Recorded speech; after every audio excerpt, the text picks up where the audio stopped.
Hello friends, જય શ્રી ગણેશ. બધાને સ્વાગત છે તમારું મારી ચેનલ ગુજરાતી કિચનમાં. રવો, બેસન, મેંદો આ બધી વસ્તુનો ઉપયોગ કરી આપણે વારંવાર સમોસા, પકોડા, ભજીયા, ઢોકળા જેવા અલગ અલગ નાસ્તા તો બનાવતા જ હોઈએ છીએ. પણ આ બધી વસ્તુ વગર ઘઉંના લોટથી આજે આપણે એવો ક્રિસ્પી કુરકુરો નાસ્તો બનાવશું જે બનાવવામાં તો એકદમ સરળ છે પણ ખાવામાં જોરદાર ટેસ્ટી છે. તો મહેમાન માટે બનાવો કે ઘરના માટે, આનાથી સરળ રેસીપી તમને કદાચ ક્યાંય નહીં મળે.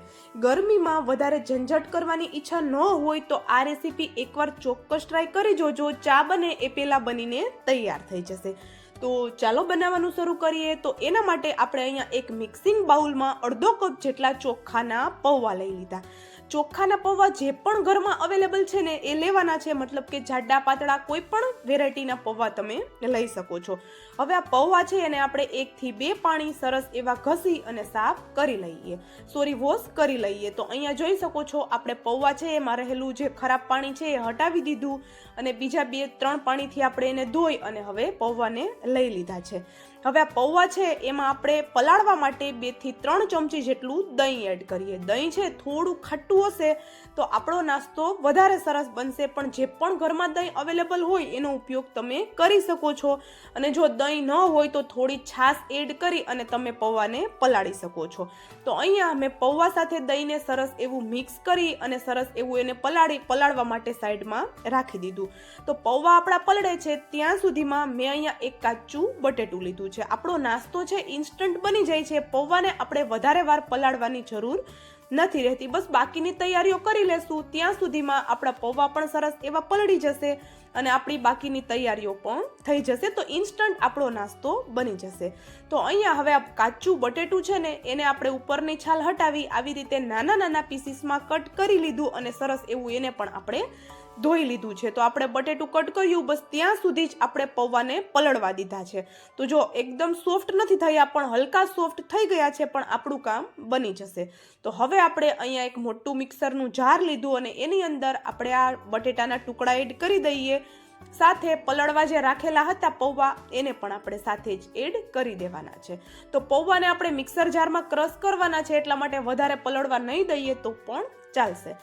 તો હવે આ બંને વસ્તુને આપણે પીસીએ છીએ એની સાથે જ આપણે જેમ મેં પહેલા કહ્યું એમ કે ઘઉંનો લોટ લીધો છે, પણ મેં અહીંયા જે ભાખરી માટેનો કકરો લોટ આવે છે ને એનો ઉપયોગ કરેલો છે. તો અહીંયા જો તમારી પાસે આ ભાખરી માટેનો લોટ ન હોય, કકરો લોટ, તો તમારે એની જગ્યાએ કયો લોટ યુઝ કરવો એ પણ હું તમને આગળ વિડીયોમાં જણાવી દઈશ. તો અડધો કપ જેટલો આપણે જે ભાખરી માટેનો કકરો લોટ હોય છે એ લીધેલો છે અને સાથે આપણે થોડું પાણી એડ કરી આ બધી વસ્તુને પીસી લેવાની છે. તો જો આવી રીતે આપણે એને દરદરું થાય એ રીતે પીસશું, મતલબ કે બટેટાના ટુકડા થોડા રહી જાય, થોડા પૌવા છે એના ટુકડા દેખાય એ રીતે આપણે એને પીસવાનું છે. તો જો આપણે એને એક મિક્સિંગ બાઉલમાં પલટાવી લીધું, હાથને આપણે સરસ એવા હવે વોશ કરી લીધા અને આપણે આ મિશ્રણ છે એને 2 મિનિટ માટે એક જ ડાયરેક્શનમાં ફેંટવાનું છે. તો એ પહેલા જો હું તમને બતાવી દઉં કે આ રીતે આપણું મિશ્રણ છે એમાં નાના નાના બટેટાના ટુકડા રહી ગયા છે, એનો સ્વાદ આપણી રેસીપીમાં ખૂબ જ સરસ આવશે. તો અહીંયા એક જ ડાયરેક્શનમાં આપણે 2 મિનિટ માટે ફેંટીએ છીએ. ત્યાં સુધીમાં જો વિડીયો તમને થોડો પણ પસંદ આવતો હોય તો વિડીયોને લાઇક, શેર અને ચેનલ પર નવા હોય તો જલ્દીથી ચેનલને સબસ્ક્રાઇબ કરી દેજો. અને એક બીજી મેઇન વાત કહેતા હું તમને ભૂલી ગઈ કે મિશ્રણ પીસતી વખતે જેટલું જરૂર લાગે એટલું જ પાણી એડ કરવાનું છે, વધારે આપણે પાતળું મિશ્રણને નથી કરવાનું. તો મિશ્રણ આપણું રેડી છે તો એમાં આપણે થોડા શાકભાજી એડ કરીએ. એમાં મેં એક નાની સાઈઝની ડુંગળી બારીક કટ કરીને એડ કરી દીધી. તીખાસ માટે લીલા મરચા, થોડું એવું ગાજર એડ કર્યું 2 ચમચી જેટલું, એને પણ આપણે બારીક કટ કરીને એડ કર્યું. સાથે કોબીને પણ આપણે બારીક કટ કરીને એડ કરી દીધી અને 2 મુઠ્ઠી જેટલા લીલા ધાણા એડ કરી દઈએ.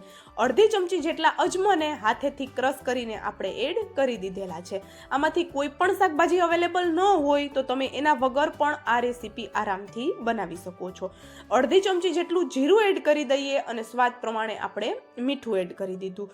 અડધી ચમચીથી ઓછી હિંગ એડ કરી દીધી અને અડધીથી 1 ચમચી જેટલો લીંબુનો રસ એડ કરી દઈએ. દહીં તમે ખાટું મોડું કઈ રીતનું લ્યો છો એ પ્રમાણે લીંબુનો રસ એડ કરવાનો રહેશે. તો હવે આપણે વધારે કોઈ મસાલા એડ નથી કરવાના, બસ આટલા બેસિક મસાલાથી જ આપણી આ રેસીપી છે એકદમ જોરદાર ટેસ્ટવાળી બનીને તૈયાર થઈ જશે. તો હવે આપણે આ બધા મસાલાને સરસ એવા આપણા જે મિશ્રણ બનાવ્યું છે બેટર એની સાથે મિક્સ કરી લેવાના છે અને આપણે આને મીડિયમ થીક એવું બનાવવાનું છે, વધારે પાતળું આપણે એને નથી કરી દેવાનું. અને જો તમારી પાસે ઘઉંનો કકરો લોટ ન હોય તો એની જગ્યાએ ઘઉંનો રોટલી માટેનો લોટ લઈ અને એમાં 2 ચમચી જેટલો તમે રવો એડ કરી શકો છો, તો સેમ ટેક્સચર આવી જશે.